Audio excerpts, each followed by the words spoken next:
The sheriff was at my door with eviction papers. Margaret stood behind him with the most satisfied smirk I had ever seen. She crossed her arms and tilted her head like she was watching her favorite movie. The neighbors peeked through their curtains. Some looked sad.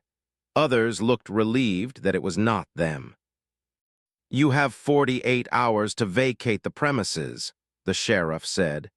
His voice was flat and professional. He did not want to be there any more than I did. Margaret stepped forward. "I tried to warn you," she said. Her voice dripped with fake sympathy.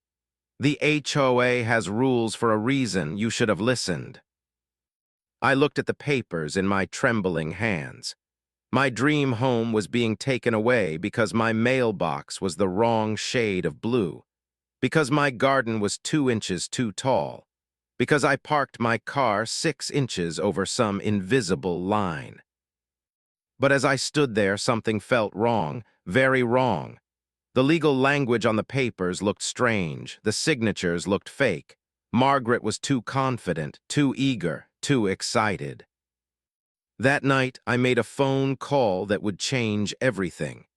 And what I discovered about my property, about Margaret, and about this entire neighborhood would shock everyone. That is when I realized I owned every single house they were living in. 6 months earlier, I thought I had found paradise. The neighborhood was everything I had dreamed of.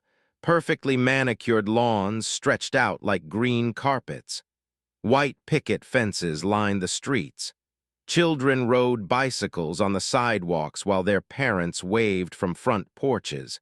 It looked like a movie set. I had worked 3 jobs for 5 years to save for this house. My wife Sarah and I drove through the neighborhood at least 10 times before we made an offer. Every house looked like it belonged in a magazine. The HOA fees seemed reasonable. The community guidelines made sense. Keep your lawn neat. Do not park on the grass. Be respectful to your neighbors. Simple enough. Margaret Thompson introduced herself on our first day. She appeared at our front door with a basket of muffins and a warm smile. She was probably in her 50s with perfectly styled gray hair and clothes that looked expensive. Everything about her screamed organization and control. "Welcome to Willowbrook Estates," she said. Her voice was sweet like honey. "I am Margaret, the HOA president. I wanted to personally welcome you to our little community." She handed me a thick folder along with the muffins. "These are our community guidelines," she explained. "Just some simple rules to keep our neighborhood beautiful. I am sure you will fit right in." I flipped through the pages. Standard stuff. Lawn height restrictions, paint color approvals, parking regulations. Nothing seemed unreasonable. "If you have any questions, please do not hesitate to call," Margaret said. She pointed to a house 3 streets over. "I live right there in the blue house with the rose garden. I have been the HOA president for 8 years. I take great pride in maintaining our property values." Sarah came to the door and Margaret lit up. "You must be Sarah. What a lovely home you have chosen. I can already tell you two will be wonderful additions to our community." After Margaret left, Sarah and I looked at each other and smiled. "She seems nice," Sarah said. "Very organized. I like that in a neighborhood leader." I agreed. Margaret seemed like the kind of person who would keep things running smoothly. Boy, was I wrong. The first violation notice came 2 weeks later. I found it taped to my front door when I got home from work. The bright yellow paper fluttered in the breeze like a warning flag. "Violation. Mailbox color does not conform to approved community standards," it read. "Your mailbox is painted forest green. Approved colors are black, white, or navy blue only. Please correct this violation within 14 days or face potential fines." I stared at the paper in confusion. The mailbox was the same color it had been when we bought the house. The previous owners had lived there for 10 years. Nobody had ever complained about the mailbox color before. I called Margaret that evening. "Hi, Margaret, this is David from Maple Street. I got a violation notice about my mailbox color, but it has been green since before we moved in." "Oh, yes," Margaret said. Her tone was different now, less warm, more businesslike. "The previous owners had a grandfather clause, but that expired when they sold. All new residents must comply with current standards." "I do not remember seeing that in the paperwork," I said. "It is in Section 12 of the Community Guidelines," she replied curtly. "Page 47. I suggest you familiarize yourself with all the rules to avoid future violations." The phone went quiet for a moment. Then Margaret's voice softened slightly. "David, I am not trying to be difficult. These rules exist to protect all of our property values. I am sure you understand." I did not understand, but I did not want to start a war over a mailbox. The next weekend, I painted it navy blue. That should have been the end of it, but it was just the beginning. The violations came like clockwork after that. Every 2 weeks, another bright yellow notice appeared on my door. My garden was 1 inch too tall. My car was parked 2 inches over the property line. My Christmas decorations stayed up one day past the January 1st deadline. Each notice was signed by Margaret in her perfect handwriting. Each one threatened fines and legal action if not corrected immediately. I started paying closer attention to my neighbors. What I saw made my stomach turn. Mrs. Chen from the corner house was repainting her shutters for the 3rd time in 6 months. Each time, Margaret had found something wrong with the color. Too blue, too purple, too bright. "She measures everything with a ruler," Mrs. Chen whispered to me over her fence. She looked around nervously before speaking. "She comes by every morning on her power walk. She carries a measuring tape and a notepad. She writes down anything that looks even slightly wrong." The Johnsons next door told me about their fence height violation. They had installed a 6-foot privacy fence, which was clearly allowed in the guidelines. But Margaret claimed it was 6 feet and 1 inch tall, making it illegal. "We had it professionally measured 3 times, Mr. Johnson said. His voice was tired and defeated. "Each time it measured exactly 6 feet, but Margaret keeps sending violation notices. We do not know what else to do." I began to see the pattern. Margaret was not enforcing rules. She was using rules as weapons. She would find technical violations that did not exist. She would measure things that did not need measuring. She would interpret guidelines in the strictest possible way. The breaking point came during the monthly HOA board meeting in March. I had never attended one before, but after receiving my 6th violation notice, I decided it was time to speak up. The meeting was held in the community center, a small building at the entrance to our neighborhood. About 30 residents attended, which seemed like a good turnout. Margaret sat at the front of the room behind a table with 2 other board members. She had a gavel, a stack of papers, and the demeanor of a judge. "Before we begin tonight's meeting," Margaret announced, "I want to address some concerns about HOA enforcement. Some residents have questioned the recent increase in violation notices." She stood up and walked to the front of the room.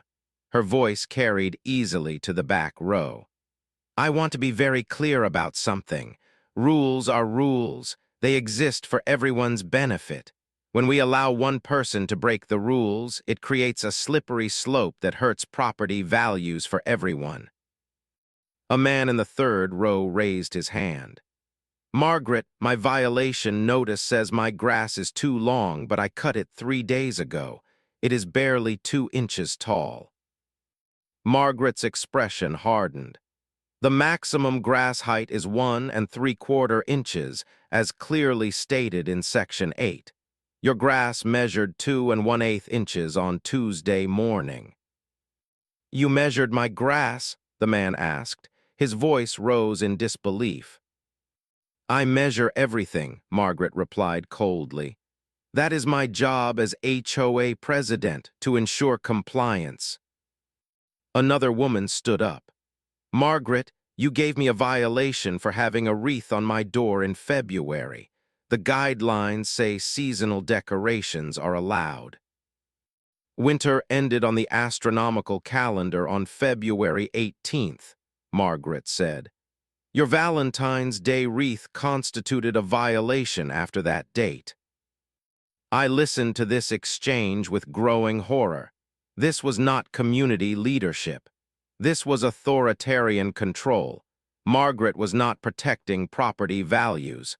She was terrorizing residents with ridiculous technicalities. When the meeting ended, people filed out quietly. Nobody made eye contact. Nobody complained out loud. The fear was palpable. I approached Margaret as she packed up her papers. Margaret, can we talk for a minute? She looked up with a fake smile. Of course, David. What can I help you with? I think there might be some misunderstandings about the violations I have been receiving, I said. I tried to keep my voice calm and reasonable. Maybe we could work together to find solutions that work for everyone. Margaret's smile disappeared. David, let me be very clear about something. There are no misunderstandings. There are only violations and compliance. You can choose to follow the rules or you can face the consequences. What consequences? I asked. Margaret gathered her papers and stood up. Read Section 15 of your HOA agreement, she said. Repeated violations can result in liens against your property. Liens can lead to forced sales. I would hate to see that happen to such a nice family. She walked past me toward the exit, then stopped and turned around. You have a beautiful home, David. It would be a shame if you could not afford to keep it.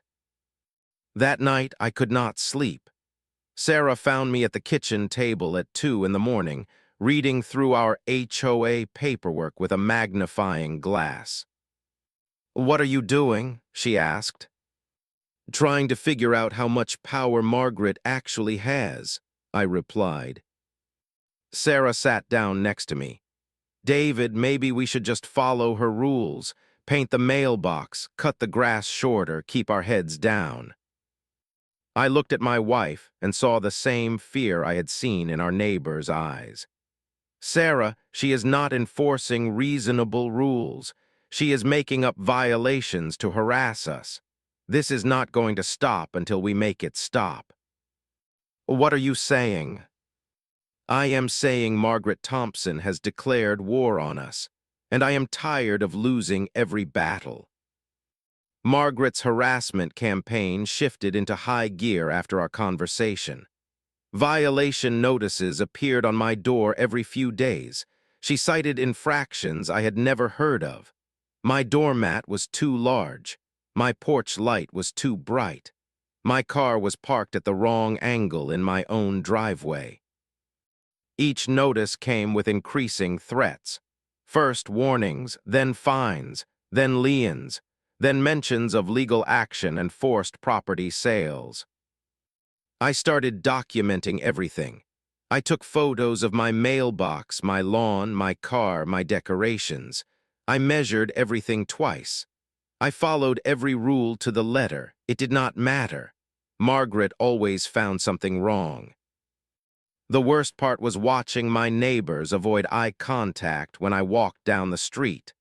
Margaret had turned our community into a surveillance state. People were afraid to be seen talking to me.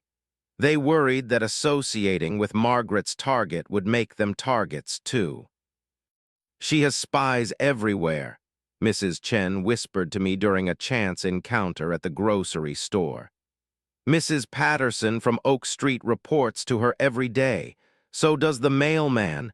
Margaret has people watching your house." "Watching my house for what?" I asked. "Anything, everything. She takes pictures of your car when you park it. She measures your lawn with a ruler when you are at work. She counts how many seconds your sprinkler runs." The paranoia was getting to me. I started closing my curtains during the day. I stopped working in my garden because I knew Margaret was watching. I felt like a prisoner in my own home.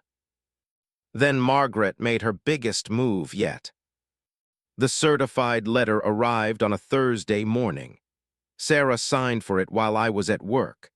When I got home, she was sitting at the kitchen table with the letter in her hands and tears in her eyes. "David, you need to read this," she said. The letter was from a law firm I had never heard of. The language was dense and threatening, but the message was clear. Margaret was initiating formal proceedings to place a lien on our property for chronic and willful violations of HOA covenants. According to the letter, I had accumulated over 40 violations in 6 months. The total fines exceeded $15,000. If the violations were not corrected and the fines were not paid within 30 days, the HOA would begin foreclosure proceedings. "Foreclosure?" Sarah's voice cracked. "David, can they really take our house?" I read through the letter 3 times. The legal language was confusing, but one thing was clear.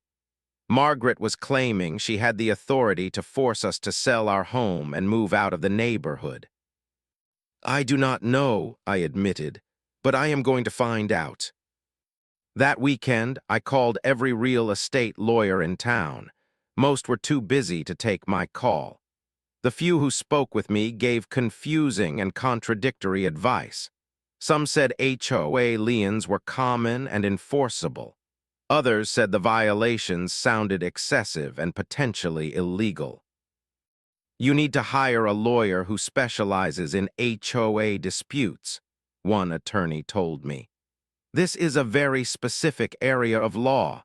Most general practice lawyers do not understand the nuances." I found a lawyer named Patricia Rodriguez who had experience with HOA cases. Her consultation fee was $500, which we could barely afford, but we were desperate.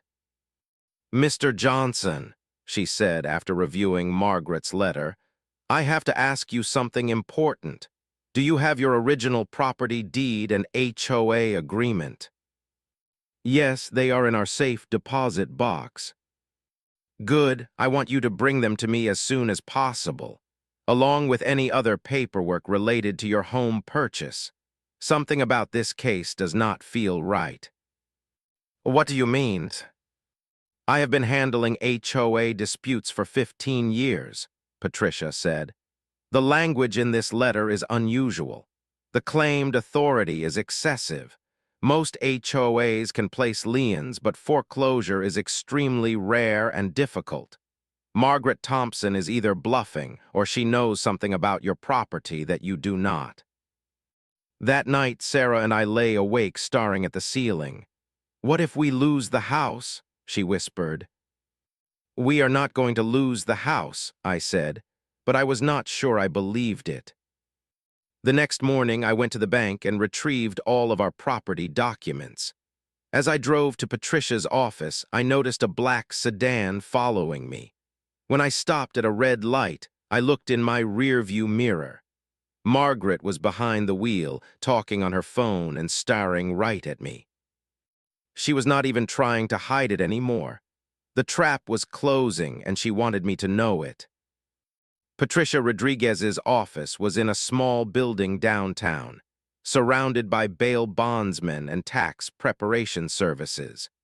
Her waiting room had mismatched furniture and outdated magazines, but her legal credentials covered one entire wall. She had been fighting HOA bullies for a long time. "Mr. Johnson, I have reviewed your documents," she said as I sat down across from her desk. "Before we talk about your case, I need to ask you some questions about your HOA president." She opened a thick file folder. "Tell me about Margaret Thompson. How long has she been in charge? What do you know about her background?" "She says she has been HOA president for 8 years," I replied. "She lives in the neighborhood. She seems to know all the rules by heart." Patricia made notes on a legal pad. "Has she ever shown you the HOA bylaws, the original covenants, any documentation of her authority?" I thought for a moment. She references the rules constantly, but I have never seen the actual founding documents. She gave me a guidelines packet when we moved in. "Guidelines are not legally binding covenants," Patricia said. "They are suggestions. The real power of an HOA comes from the original covenants that were filed with the county when the development was created." She pulled out a manila folder. "I have been doing some research on your neighborhood. Willowbrook Estates was developed in 1987 by Crawford Development Company. The original HOA was dissolved in 1995 due to financial irregularities." My heart started racing. "What does that mean?" "It means there has been no legally recognized HOA in your neighborhood for almost 30 years, Patricia said, "which raises some very interesting questions about Margaret Thompson's claimed authority." She showed me a stack of county records. According to these documents, the original HOA was investigated for embezzlement in 1994. The president at the time was stealing assessment fees and using them for personal expenses. The state dissolved the organization and revoked its charter. So Margaret has no legal authority. "That is what we need to find out," Patricia said. "But first, I want to see your property deed. There might be something there that explains why Margaret is so confident about her ability to force a sale." I handed her the deed. She studied it carefully, then pulled out a magnifying glass and examined the legal description. "Mr. Johnson, where exactly did you buy this house? Who was the seller?" "We bought it from an elderly couple named the Hendersons. They had lived there for 10 years. Patricia frowned. "According to this deed, the Hendersons never owned your house. They were tenants under a long-term lease agreement." "That is impossible," I said. "We have a warranty deed, we have title insurance. We went through a normal closing with a real estate agent." Patricia picked up her phone. "I am calling the title company that handled your closing. We need to get to the bottom of this immediately." While she made phone calls, I sat in her office trying to process what she had told me. If the Hendersons did not own the house, then who did? How could we have bought something from people who did not own it? After an hour of phone calls, Patricia hung up and looked at me with a strange expression. "Mr. Johnson, we have a problem and an opportunity." "What do you mean?" "The title company made a mistake during your closing, a big mistake. They issued you a deed based on incorrect information in their database. The actual ownership of your property is complicated." She pulled out a fresh legal pad. "I need you to tell me everything you know about how you found this house. Who was your real estate agent? How did you learn about the neighborhood? Every detail might be important." I spent the next 2 hours walking through the entire home buying process. Patricia took detailed notes and asked dozens of questions. Some seemed relevant, others seemed random. "One more question," she said as I was getting ready to leave. "Do you remember the name of the development company that built your neighborhood?" "I think it was Crawford something," I said. Patricia smiled for the first time since I had met her. "Mr. Johnson, I think Margaret Thompson may have made the biggest mistake of her life when she decided to mess with you." What do you mean? I mean we need to do some more research, but I think you might have more legal standing in this dispute than anyone realizes, including Margaret. As I drove home, my phone rang. It was Sarah. David, Margaret is at our front door with two men in suits, she said. Her voice was shaking. She says she is here to inspect the property for violations. She has some kind of official-looking paperwork.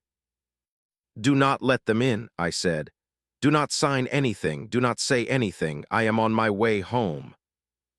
David, I am scared. I know, honey, but I think we might be about to turn the tables on Margaret Thompson. Just hold on a little longer. When I pulled into my driveway, Margaret was standing on my front porch with two men who looked like they had stepped out of a collection agency commercial. One carried a clipboard. The other had a camera. Margaret held a folder thick with official-looking documents. I got out of my car and walked straight toward them. Margaret, what are you doing at my house? She smiled that cold, fake smile I had grown to hate. Hello, David. We are conducting a mandatory property inspection as outlined in Section 21 of the HOA enforcement procedures. I want to see your authorization for this inspection, I said. One of the men stepped forward. Sir, I am Rick Morrison from Morrison Property Services. Mrs. Thompson has contracted us to conduct compliance inspections throughout the neighborhood. He handed me a business card. We are licensed property inspectors. Mrs. Thompson has the authority to request these inspections under the HOA covenants. Show me those covenants, I said. Margaret's smile faltered slightly. David, you are being unnecessarily difficult. This is a routine inspection. It will take 5 minutes. Show me the covenants that give you the authority to enter my property, I repeated. The second man with the camera started taking pictures of my front door, my mailbox, and my garden. Sir, we do not need to enter your property to document exterior violations. I watched him work and realized this was not a random inspection. This was evidence gathering. Margaret was building a legal case against me with professional documentation. You need to leave my property immediately, I said. Margaret stepped closer to me. David, you are making this much harder than it needs to be. I am trying to help you avoid more serious consequences. What consequences? Legal action, foreclosure proceedings, forced sale of your property. Her voice was calm and confident. You have 30 days to pay your outstanding fines and correct your violations. After that, we begin the process of recovering our losses through property seizure. The word seizure hit me like a punch to the stomach. You cannot seize my property over lawn height violations. Actually, we can, Margaret said. Your property is subject to the original development covenants that were filed in 1987. Those covenants give the Homeowners Association broad authority to enforce compliance through whatever means necessary. After they left, I called Patricia Rodriguez immediately. Margaret was just at my house with property inspectors. She is talking about property seizure. She mentioned 1987 covenants. The 1987 covenants, Patricia repeated slowly. Mr. Johnson, I need you to come to my office first thing tomorrow morning, and I need you to bring any paperwork you have about Crawford Development Company. I do not have any paperwork about Crawford Development. Check your closing documents again. Look for any mention of the original developer. Also, I want you to call your parents tonight. My parents, why? Just trust me. Ask them about any property they might have owned in your area, any investments, any business dealings, anything at all. That night, I spread all of our closing documents across the kitchen table. Sarah helped me look through every page, every addendum, every disclosure statement. Most of it was standard boilerplate language, but buried on page 47 of the title report, I found a single line that made my blood freeze. Original grantor, Crawford Development Company, successor in interest to Johnson Family Trust. Johnson Family Trust. My last name was Johnson. I called my father at 10 o'clock that night. Dad, did our family ever own property in the Willowbrook area? There was a long pause. Why are you asking, son? I found something in my closing documents that mentions a Johnson Family Trust. It might be connected to some problems we are having with our HOA. Another pause. David, your grandfather owned a lot of land in that area back in the day. He sold most of it to developers in the 1980s, but I think he kept some of it in a trust for the family. My heart started pounding. What kind of trust? I am not sure. After your grandfather died, your grandmother handled all the paperwork. When she passed away 10 years ago, everything went to your mother and me. We never really looked into it because we did not think there was anything valuable left. Dad, where are those trust documents now? Probably in your mother's filing cabinet. She keeps everything. Why? What is going on? The next morning, I drove to Patricia's office with a box full of documents my mother had found in her basement.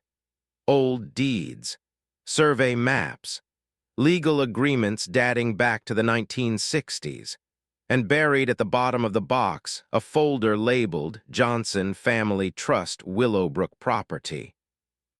Patricia opened the folder and started reading. Her eyes grew wider with each page. Mr. Johnson, do you know what your grandfather owned? Some land that he sold to developers, I guess.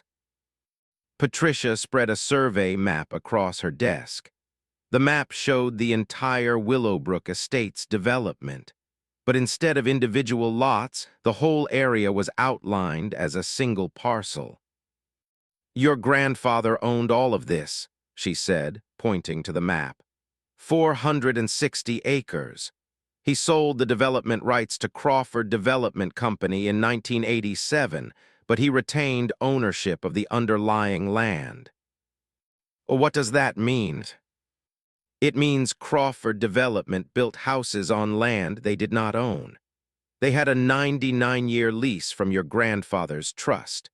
The homeowners who bought houses from Crawford thought they were buying the land too, but they were actually buying houses with long-term land leases.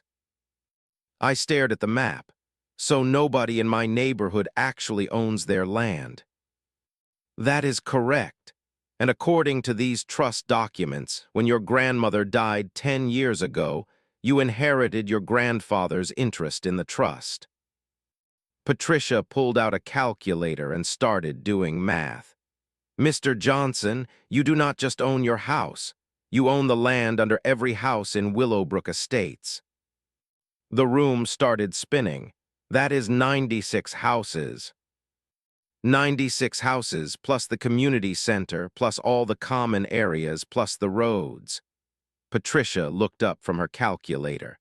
You are not just a homeowner being harassed by an HOA president.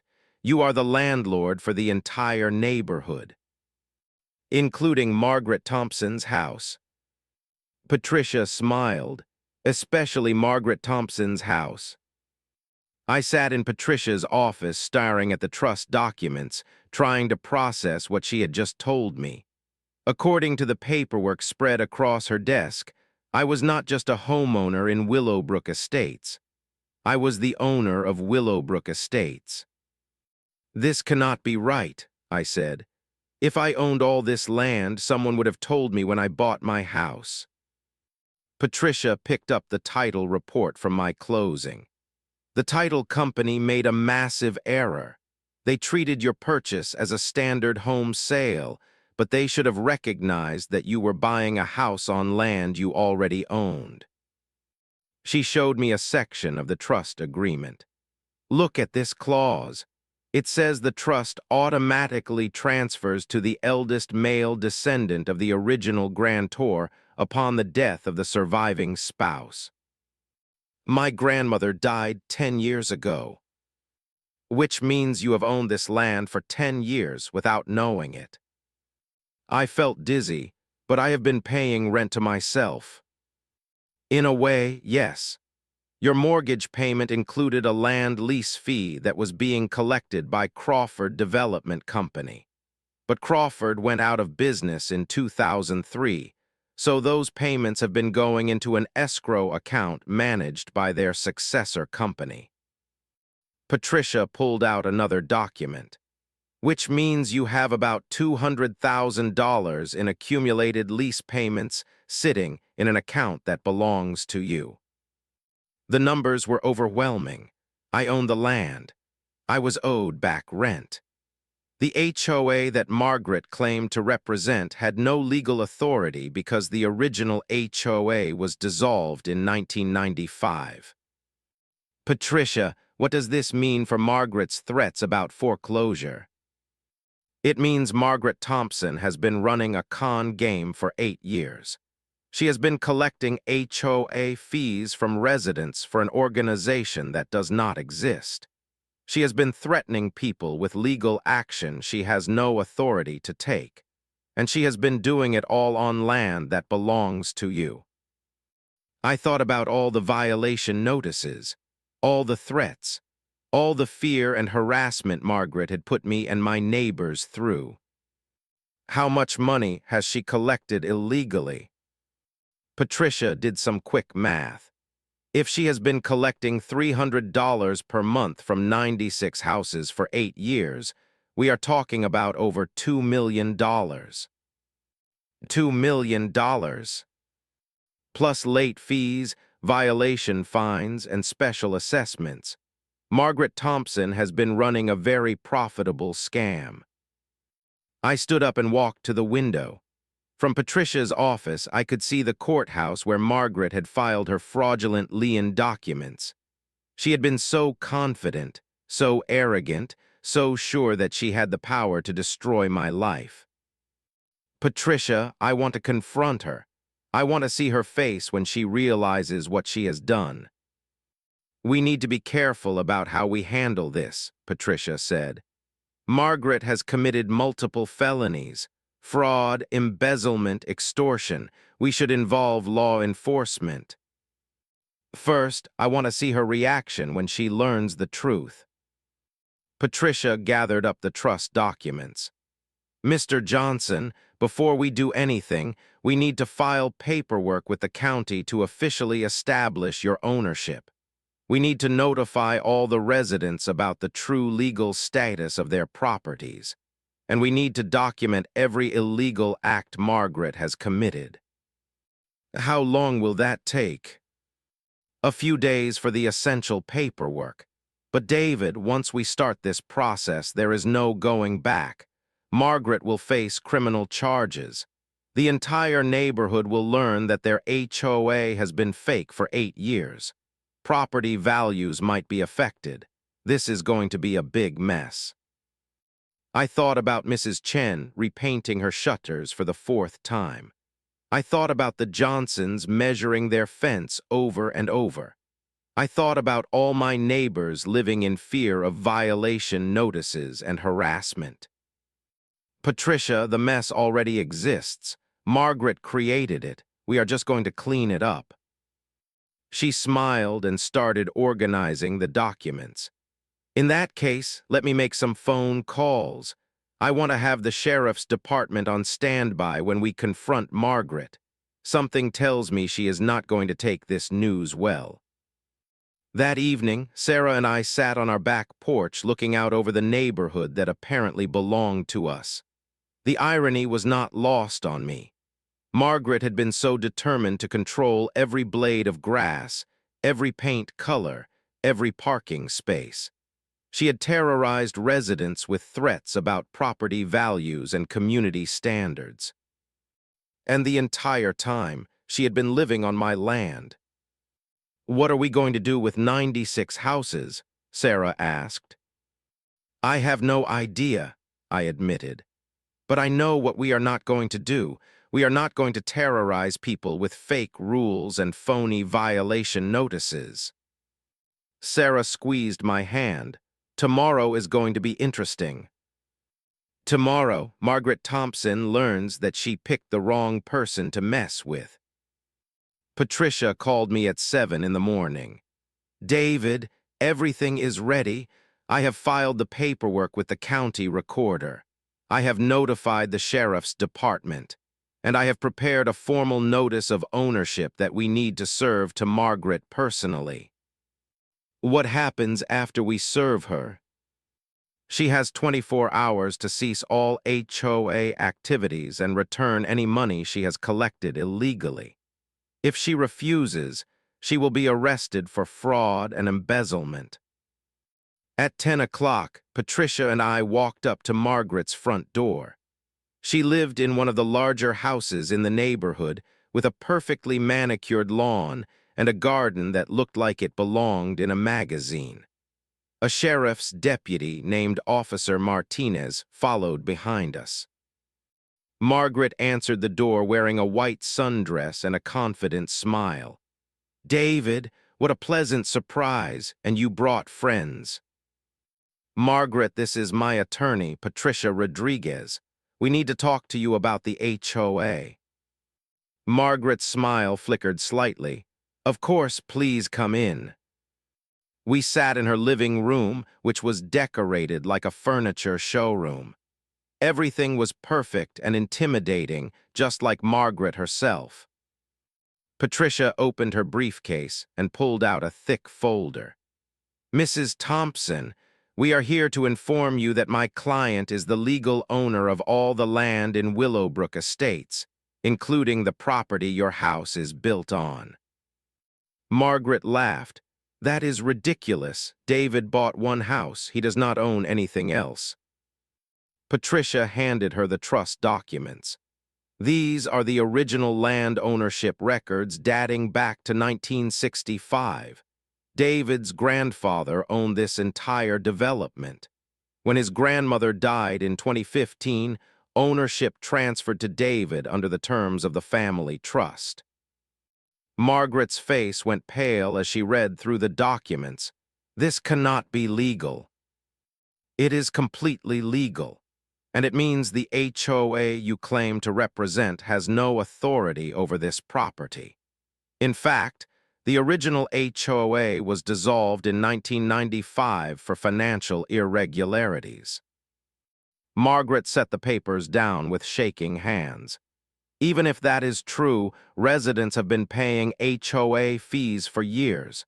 They expect services and enforcement." "Services that you have not been providing," Patricia continued, "and enforcement that you have no legal right to conduct. Mrs. Thompson, you have been collecting money for a non-existent organization. That is fraud." Officer Martinez stepped forward. "Ma'am, we have evidence that you have collected over $2 million in illegal fees over the past 8 years. You have also filed false legal documents and made fraudulent threats against residents." Margaret's composure finally cracked. "I was protecting property values. I was maintaining community standards. Without the HOA, this neighborhood would fall apart." "You were terrorizing innocent people," I said. "You made my wife cry. You made our neighbors afraid to talk to each other. You turned our community into a police state." Margaret stood up and walked to the window. "What do you want from me?" Patricia pulled out another document. "You are going to sign this agreement to immediately cease all HOA activities. You are going to return all the money you have collected illegally."